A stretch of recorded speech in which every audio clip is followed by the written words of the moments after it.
Bonjour à tous, alors une petite vidéo un petit peu aujourd'hui sur une réflexion.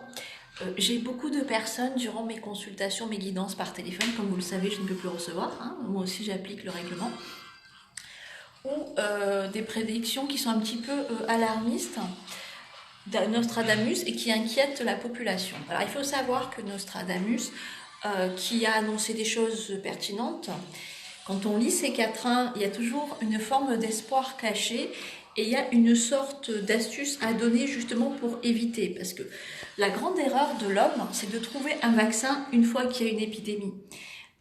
C'est de construire des barrages une fois qu'il y a des inondations. C'est de s'intéresser à la nature, à la préserver une fois qu'il y a la pollution. D'accord ? Alors en fait, ce que Nostradamus nous dit là, c'est qu'il faut absolument prévenir avant de guérir. Et ce coronavirus, c'est un petit peu là.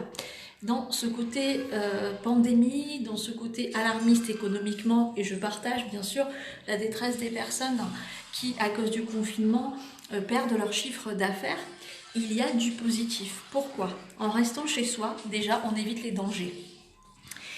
On s'habitue déjà à la cellule familiale et à s'auto-protéger chez soi. Hein, parce que, imaginons, comme vous le savez, avec les attentats, la violence, on n'est pas à l'abri d'un risque d'une troisième guerre mondiale ou d'attentats. En restant chez soi, en prenant ces mesures, on est protégé. Hein. Ensuite, autre chose, du fait qu'il n'y ait pas de voitures qui puissent circuler à tort et à travers, ou des transports en commun, il y a moins de pollution, d'accord ?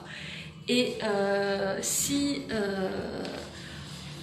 on est un petit peu pas en pénurie, mais on ne peut pas sortir, on dépense moins, on surconsomme moins, hein, d'accord ? Et on apprend à nous gérer, on apprend à faire des économies durables, on apprend à réfléchir sur un comportement responsable qu'on pourrait avoir face à une situation, hein, parce que nous sommes tous responsables de ce qui se passe dans le monde actuellement, d'accord ? Et aujourd'hui, nous devons nous responsabiliser. Hein. Ne pas attendre que la nature soit foutue en l'air avant de réagir, d'accord ? Agir sur la pollution.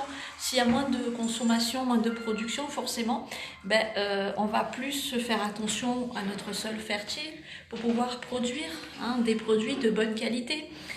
Si les animaux sont ciblés comme étant porteurs d'un virus, comme ce fut le cas avec la maladie de Creutzfeldt-Jakob et la vache folle, on va moins les consommer. Donc forcément, on va respecter la vie sur Terre, et on va avoir une attitude beaucoup plus responsable pour les générations à venir. Donc prenons dans ce confinement une manière, j'ai envie de dire, de nous responsabiliser et d'améliorer la terre. Hein. Le divin nous a laissé son royaume.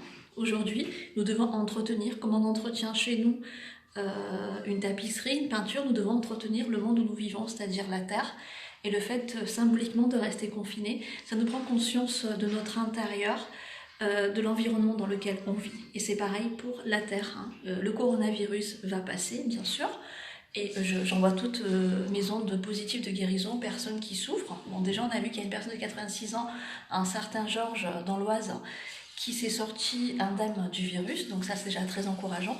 Mais c'est pas parce qu'un virus est sorti qu'après, il faudra encore aller, ces guinguettes, on va tous en cœur polluer, dévaliser les magasins et continuer notre massacre, d'accord ? Dans le quatrain de Nostradamus, lorsqu'il parle de lait et de famine,